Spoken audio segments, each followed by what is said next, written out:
स्वागत करिए देश के केंद्रीय मंत्री, राज्यसभा सांसद और बेहद ही मंजे हुए रणनीतिकार भूपेंद्र यादव जी का।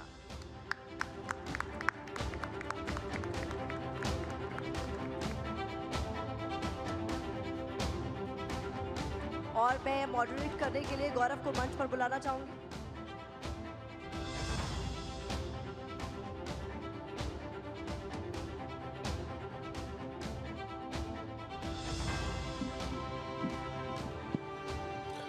Thank you Pratima, thank you Surbhi. बहुत स्वागत है भूपेंद्र जी आपका TV9 के मंच पे। और इससे पहले कि इस सेशन की शुरुआत हो, एक बार जोरदार तालियों के साथ स्वागत करते हैं केंद्रीय मंत्री भूपेंद्र जी का। और देखिए, इस सेशन का नाम है अब की बार 400 पार, और 400 की बातें बहुत हो रही हैं। भूपेंद्र जी, उस पर आऊंगा और तफसील से उस पर बात करूंगा, लेकिन भूपेंद्र जी पहले आपके बारे में बात। बीजेपी में कहा जाता है कि जहां कहीं मामला फंसा हो, जहां कहीं गोटी फंसी हो, भूपेंद्र यादव जी को भेज दो। बिहार हो, झारखंड हो, महाराष्ट्र हो, राजस्थान हो, या इस बार MP का उदाहरण ले लें। क्या चक्कर चलाते हैं भूपेंद्र यादव ऐसा कि फिर वो जो फंसा हुआ मामला होता है वो सुलझ जाता है? नहीं, ऐसा नहीं है। हमारी पार्टी कार्यकर्ता आधारित पार्टी है। पार्टी के सभी कार्यकर्ता और नेता पूरी मेहनत करते हैं। कोई मैं अकेला कुछ करता हूं ऐसा नहीं है।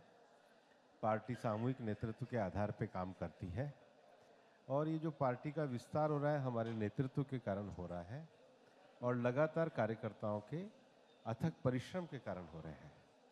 पिछले 10 सालों में प्रधानमंत्री जी ने जो देश का नेतृत्व किया है और भारत की छवि जो दुनिया में उभरी है, उसके कारण समस्याओं का समाधान होता है। हम तो माध्यम। क्या बात है। लेकिन जैसे अभी आप देख लीजिए, अभी जब MP में आपको इतनी भारी जीत मिली, उसके बाद बीजेपी के कार्यकर्ताओं ने कहा कि मोदी के नाम पर वोट पड़ा। शिवराज सिंह चौहान ने लाडली बहना के कांटे निकाल दिए। आप तो बहुत कुछ देख रहे होंगे, बहुत करीब से आप उस इलेक्शन को देख रहे थे। आप इसका श्रेय किसको देंगे? इस पूरे चुनाव में हमने जो कैंपेन का थीम दिया था वो MP के मन में मोदी था। और पिछले लंबे समय से जो भारतीय जनता पार्टी का राज मध्य प्रदेश में रहा है, उसमें लोगों ने कृषि क्षेत्र में सिंचाई सुविधा का विकास, इंफ्रास्ट्रक्चर का विकास, वहाँ के सांस्कृतिक स्थानों का विकास, ये बहुत अच्छे तरीके से देखा है। अगर आप देखेंगे कि हिंदुस्तान में सबसे साफ शहर कौन सा है तो इंदौर आएगा, भोपाल आएगा। अगर आप देखेंगे हिंदुस्तान में सबसे ज़्यादा पर्यावरण कहाँ बचा है तो MP के टाइगर्स के मामले में सबसे आगे है। इंडस्ट्रियल ग्रोथ में उस स्टेट की स्थिति अच्छी है, और सड़कों के मामले में स्थिति अच्छी है, ग्रामीण विकास में स्थिति अच्छी है, महिलाओं के सेल्फ एम्पावरमेंट में स्थिति अच्छी है। तो ये जो पूरा चुनाव था MP के मन में मोदी थीम को लेकर के जो लड़ा गया था, इसको प्रदेश की जनता ने आशीर्वाद दिया, और यही जीत का कारण था। तो मोदी के नाम पे जीत मिली आपको? हाँ, निश्चित रूप से। चलिए थोड़ा कांग्रेस पर आते हैं। आपने MP के बारे में बात की। MP के ही मुख्यमंत्री रह चुके हैं, MP से ही आते हैं, सीनियर लीडर है कांग्रेस के। हम कह रहे हैं अब की बार 400 पार का जो आप टारगेट दे रहे हैं, वो तो कह रहे हैं कि 300, 400, 500 कुछ भी कर लो जब EVM अपनी है। तो वो EVM पर निशाना साध रहे हैं और कह रहे हैं कि EVM से छेड़छाड़ हुई है, हमें मौका दिया जाए तो हम प्रूव कर देंगे। और उनको डर है कि जो 400 का टारगेट है, इसीलिए है कि EVM से छेड़छाड़ हो सकती है 2024 में। तेलंगाना में क्या हुआ? उनकी कैसे सरकार बनी? हिमाचल में उनकी कैसे सरकार बनी? वहां तो बीजेपी सत्ता के अंदर थी। वहां पे क्या हुआ? और अभी बनी है। तो ये हार है तो EVM है, ये कोई तर्क नहीं है। जब कोई आदमी चुनाव हार जाता है तो उसके सारे तर्क खत्म हो जाते हैं। और कांग्रेस तो आज पूरी तरीके से दिशाहीन है। कांग्रेस समाजवाद की ओर जा रही है या पूंजीवाद की ओर जा रही है? कांग्रेस धर्मनिरपेक्षता की ओर जा रही है या कहाँ जा रही है? तो कांग्रेस को नहीं पता है। वो तो सड़क पर है, सड़क पर भी अपनी दिशा तय नहीं कर पा रहे। उत्तर जाएंगे, दक्षिण जाएंगे, पूर्व जाएंगे, पश्चिम जाएंगे। तो जो पार्टी दिशाहीन है तो उसकी बातों में कौन सी आपको लॉजिक नजर आ रहा है? राहुल गांधी भी सड़क पर हैं, भारत जोड़ो न्याय यात्रा निकाल रहे हैं और पूरे देश में कांग्रेस के प्रति और इंडिया के प्रति माहौल बनाने की कोशिश कर रहे हैं। तो उनको स्वागत करना चाहिए। जब 370 समाप्त हुई और भारत जोड़ने का बड़ा काम 70 साल बाद हुआ, तो कांग्रेस को स्वागत करना चाहिए था। वो क्यों नहीं कर रहे? भारत जोड़ने का सबसे बड़ा काम तो यही था कि 370 समाप्त करी।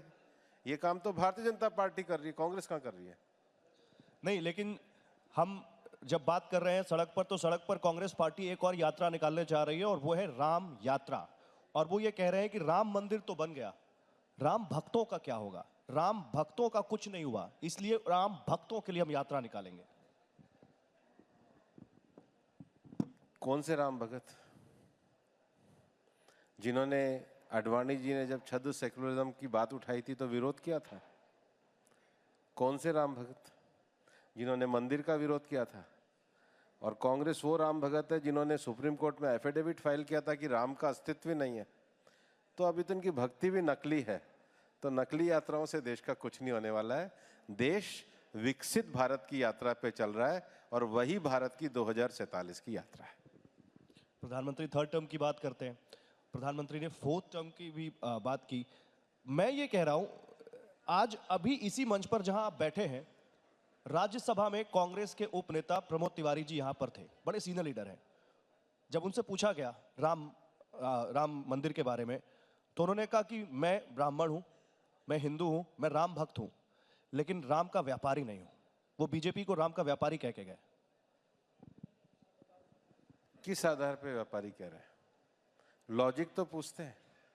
मैं तो कोई अपनी जाति नहीं बताता, मैं तो कोई क्लेम और दावे नहीं करता, लेकिन किस आधार पे कह रहे हैं? आप बताओ, उनके कोई आधार बताओ, मैं आपका जवाब दे दूंगा। बताइए, कुछ तो आधार होगा जब वो कह के पूछो ना, बताओ ना, मुझे 3-4 तर्क बताओ, मैं उसका उत्तर देता हूं आपको। उनका कहने का शायद ये मतलब था कि चुनाव में आप लोगों को राम मंदिर का या फायदा होगा। नहीं तो भारतीय जनता पार्टी ने 89 में पालमपुर अधिवेशन में जब अपना प्रस्ताव पास किया था तो कांग्रेस क्या कर रही थी? समस्या जो है पिछले 450 साल थी, उसका एक लॉजिकल कंक्लूजन निकाला तो कांग्रेस क्या कर रही थी? और आज अगर राम राज्य की अवधारणा को लेकर के बीजेपी गरीब कल्याणकारी राज्य कर रही है तो कांग्रेस को क्यों दिक्कत हो रही है? इस देश के हर पॉजिटिव स्टेप का कांग्रेस ने विरोध किया। जीएसटी को लेकर के आए तो संयुक्त संसद के अधिवेशन का बहिष्कार कांग्रेस ने किया। जब नया संसद भवन बना तो उसका बहिष्कार कांग्रेस ने किया। वहां पर भारत की संस्कृति के आधार पर सेंगोल की स्थापना हुई तो विरोध कांग्रेस ने किया। देश में दलित राष्ट्रपति बने तो विरोध कांग्रेस करती है। देश में आदिवासी राष्ट्रपति बने तो विरोध कांग्रेस करती है। तो कांग्रेस इवन 370 भी समाप्त होती है तो विरोध कांग्रेस करती है। तो कांग्रेस समर्थन किस चीज का करती है? आप पूछो उनसे। कांग्रेस एक ही बात का समर्थन करती है कि एक ही परिवार सत्ता में रहे और उसी की गुलामी पूरा देश करे। यही कांग्रेस का एजेंडा और कांग्रेस का कोई एजेंडा नहीं। कांग्रेस एक और सवाल पूछती है आपसे, और क्योंकि आपसे एप्रोप्रिएट कोई नहीं हो सकता, कांग्रेस कहती है मोदी सरकार ने या बीजेपी ने हर साल 2 करोड़ नौकरियां देने का वादा किया था। आप क्योंकि केंद्रीय श्रम एवं रोजगार मंत्री हैं, आज आप क्लियर कर दीजिए पिछले 10 सालों में कितनी नौकरियां देश में दी गई, क्योंकि वो कहते हैं कि ये वादा पूरा नहीं हुआ। 10 साल के हिसाब से 20 करोड़ लोगों को नौकरियां मिल जानी चाहिए थी। स्वरोजगार के क्षेत्र में देश सबसे आगे बढ़ा है। भारत जो कांग्रेस के आने से पहले दुनिया की 5 डगमगाती अर्थव्यवस्था में था, आज विश्व की 5 सबसे बड़ी अर्थव्यवस्थाओं में है। ईपीएफओ के आंकड़े उठा के देखिए, नौकरियां लगातार निजी क्षेत्र में बढ़ रही है। प्रधानमंत्री जी हर महीने 1 लाख लोगों को सरकारी नौकरी दे रहे हैं। राज्य सरकारों की नौकरियां अलग दी जा रही हैं। अकेले हमारे मंत्रालय ने ई श्रम का रजिस्ट्रेशन किया। 400 से ज्यादा ऑक्यूपेशन के 29 करोड़ लोगों ने अपना रजिस्ट्रेशन कराया। पीएलएफएस के पीरियोडिक लेबर फोर्स सर्वे के जो आंकड़े आ रहे हैं वो नौकरी को बढ़ता हुआ दिखा रहे हैं। देश के ग्रोथ के आंकड़े आ रहे हैं वो विकास को बढ़ता हुआ दिखा रहे हैं। जीडीपी के आंकड़े आ रहे हैं, उसमें हिंदुस्तान की अर्थव्यवस्था बढ़ती हुई दिखाई दे रही है। सबको बढ़ते हुए दिखाई दे रहे हैं, कांग्रेस को नहीं दिखाई दे रहे। उसके लिए उन्हीं से पूछो कि उन्होंने चश्मा कौन सा लगा रखा है। भूपेंद्र यादव जी को क्या लगता है, क्यों नहीं दिखाई दे रहा उनको? उनसे पूछो। देश आज विकास के रास्ते पे आगे बढ़ रहा है और इसीलिए देश आने वाले चुनाव के लिए कह रहा है फिर एक बार मोदी सरकार। फिर एक बार मोदी सरकार और अब की बार 400 पार। ये बड़ा इंटरेस्टिंग है। आप लोगों ने 370 बीजेपी के लिए 370 प्लस और एनडीए के लिए 400 प्लस का टारगेट रखा है। आप 350 भी रख सकते थे, आप 380 भी रख सकते थे। 370 और 400 ही स्पेसिफिक क्यों? हमारे नेतृत्व ने कार्यकर्ताओं को एक लक्ष्य दिया और आपने देखा था जब 2014 में हम चुनाव के लिए आए थे तो कोई नहीं मानता था कि बीजेपी पूरी 282 सीटें लेकर के आएगी। जितना वोट प्रतिशत हम 2014 में लेकर के आए उससे ज्यादा वोट प्रतिशत हम 2019 में लेकर के आए। अब जब 10 साल में लोगों ने ये देखा है कि भारतीय जनता पार्टी ने देश को एक स्थायित्व वाली, मजबूत और सशक्त सरकार दी है और आज देश ने इस हकीकत को स्वीकार किया है कि हिंदुस्तान दुनिया की 5वीं बड़ी अर्थव्यवस्था बन रहा है, तो भारत अपने आत्मविश्वास के लिए और विकसित भारत बनने के लिए आने वाले चुनाव में प्रधानमंत्री नरेंद्र मोदी जी के नेतृत्व में 400 पार के लक्ष्य के लिए मजबूत भारत के लिए वोट देने वाला है। नहीं, कुछ लोग कह रहे हैं इसका 370 का कनेक्शन धारा 370 से है। बुरा क्या है? मतलब है? बुरा क्या? अच्छा है। मैं बुरा नहीं बोल रहा, मैं पूछ रहा हूं है कनेक्शन। कोई भी लक्ष्य दे और अच्छी बात है, देश को गर्व है कि 370 समाप्त हुई, इसमें क्या बुरा है? अच्छा ठीक है। अभी मैंने देखा आप केरल के दौरे पर थे, आप वायनाड गए। अब भूपेंद्र यादव जी तो चाणक्य हैं, इलेक्शन की स्ट्रैटेजी बनाने में बड़े माहिर हैं, तो क्या राहुल गांधी के लिए अब अमेठी के बाद वायनाड में भी खतरे की घंटी बज गई है क्या? किसी के भी खतरे की घंटी उसके अपने लक्षणों से बजती है, किसी के दूसरे के बजाने से नहीं बजती। और देखो, हिंदुस्तान में वाइल्ड लाइफ को बचाने के लिए हम लोग पूरे तरीके से प्रतिबद्ध हैं और ये जो पूरा क्षेत्र है जिसमें कर्नाटक का बांदीपुर बीआरटी का जो वन्य क्षेत्र है, केरल का वायनाड का है और तमिलनाडु का मदुमलई है, ये सारा जो वाइल्ड लाइफ एरिया है, इसमें जो वाइल्ड लाइफ का जो मूवमेंट है उसकी ज़मीनी परिस्थिति को जानने के लिए और वहाँ अभी हाल ही में जो घटनाएं हुई थी उसके लिए एआई का उपयोग करके वन्य जीवों से लोगों के जीवन की रक्षा के लिए और इन सब की चीज़ों को जानने के लिए गया था। लेकिन मैं आज आपके सामने एक चीज़ शेयर करना चाहता। मैं एक परिवार में गया जहाँ ये दुर्घटना हुई। वो बच्ची कोई 10-11 साल की होगी। मेरे से पहले कांग्रेस के लोग गए या कर्नाटक के लोग गए। उस बच्ची ने एक बड़ी भावुक बात करी। उसने कहा, देखो ना मैं यहाँ कर्नाटक सरकार की बात कर रही हूँ, ना मैं केरल सरकार की बात कर रही हूँ, आप दिल्ली से आए हो। मैं भी ये जानती हूँ कि अगर मुझे किसी पे विश्वास है तो वो मुझे मोदी जी के ऊपर विश्वास है।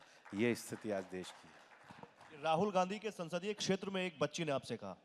हाँ, और ये मेरे को बड़ा भावुक करने वाला मेरे लिए विषय था और उसके मतलब ईसाई परिवार की वो बच्ची थी, परिवार भी वहाँ पे उपस्थित था।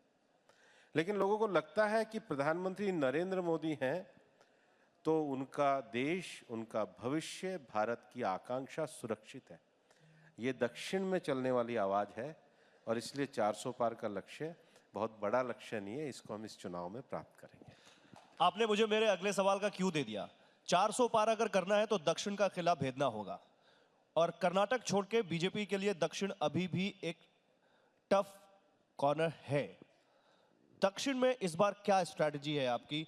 दक्षिण में बीजेपी तमिलनाडु, केरल या दूसरे राज्यों में कैसे वो जो नो एंट्री का बोर्ड लगा है या जैसे बहुत कम आपका वहां पे, उसको कैसे हटाएंगे? ये बात हमारे को नॉर्थ ईस्ट के लिए भी कहा करते थे।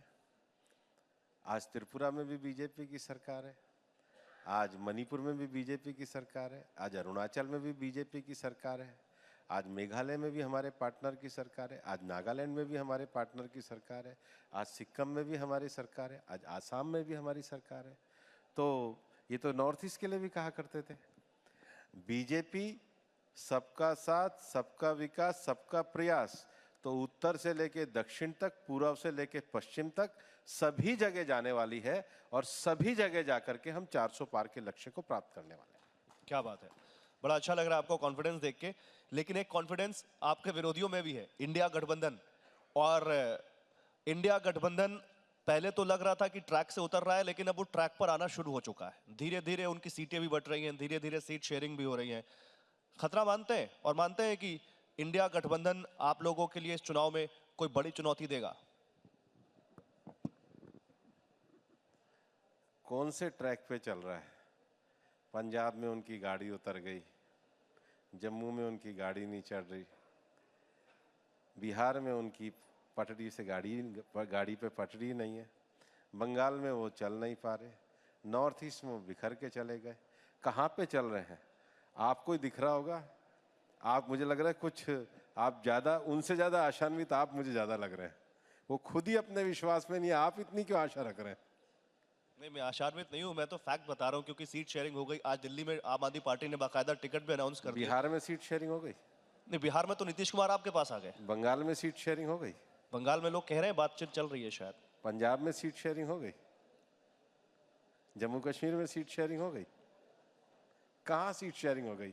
जहाँ नहीं है वहाँ पे सीट शेयरिंग है, जहाँ पर है वहाँ पे सीट शेयरिंग नहीं है। सीट शेयरिंग मतलब जिसके पास सीट है वो उनसे शेयर कर रहा है क्या? जिसके पास नहीं है वो सब शेयर कर रहे हैं, पर जिनके पास है वो तो उनसे कोई शेयर नहीं कर रहा है। आप कह रहे हैं उनकी गाड़ी ट्रैक पर नहीं है, और वो मालूम है क्या कह रहे हैं भूपेंद्र जी? मालूम ही होगा, आपने तो देखा ही होगा। वो कह रहे हैं कि बीजेपी इंडिया गठबंधन से घबरा गई है, डर गई है, इसलिए इंडिया गठबंधन को उसने तोड़ना शुरू कर दिया है। हम क्यों तोड़ेंगे? आप एक बात देखिए, हम 2047 के विकसित भारत की बात कर रहे हैं, वहाँ से क्या आ रहा है?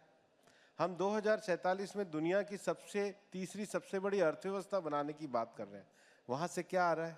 हम वुमेन डेवलपमेंट की बात कर रहे हैं, वुमेन लेड डेवलपमेंट भारत की, वहाँ से क्या आ रहा है? हम सब जगह पर पूरे भारत में इंफ्रास्ट्रक्चर को बढ़ाने की बात कर रहे हैं, वहाँ पे क्या आ रहा है?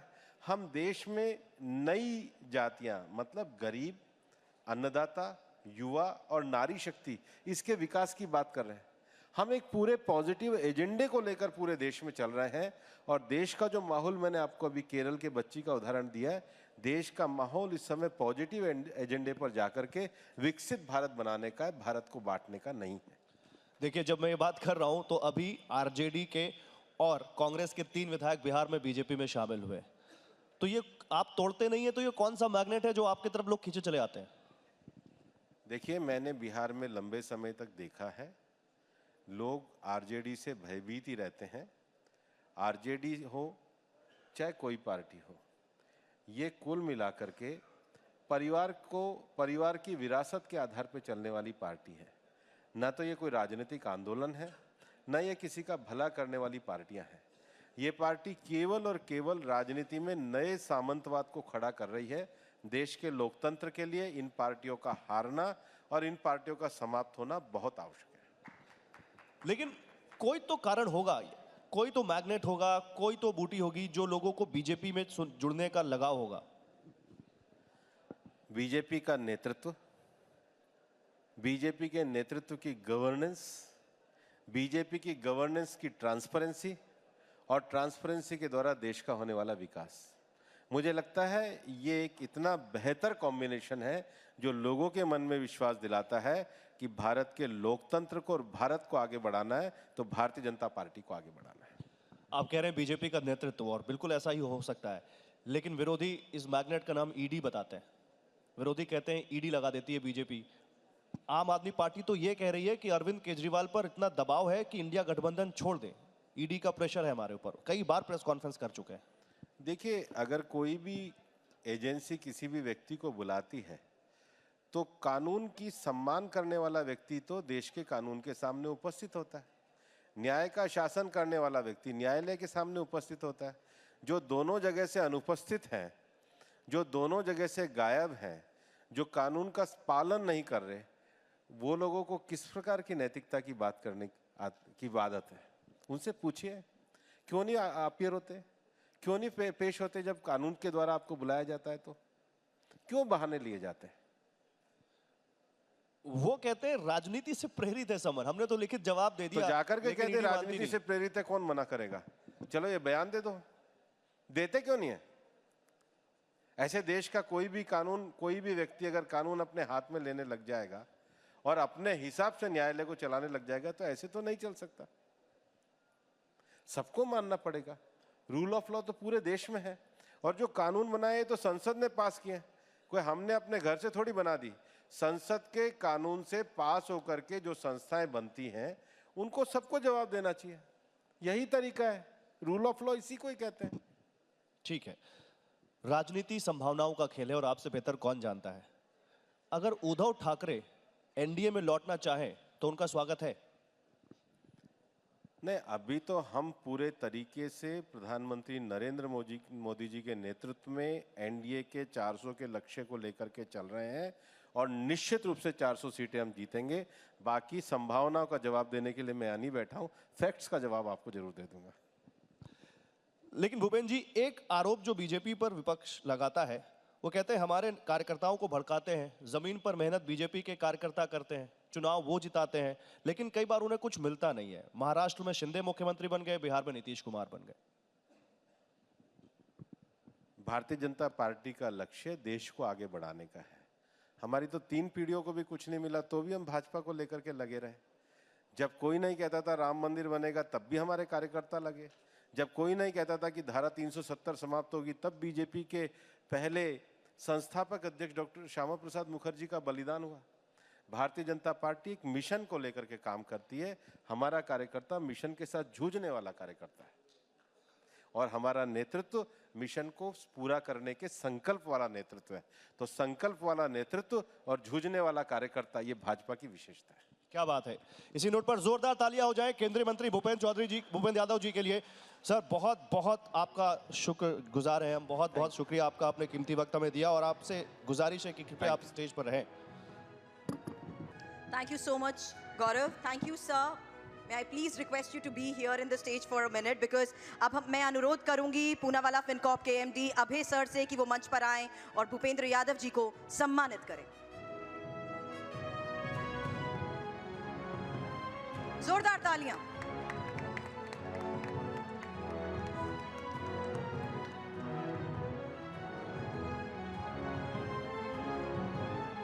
मंच पर हमारे एमडी और सीईओ वरुण दास को भी आप देख रहे हैं, जोरदार तालियां।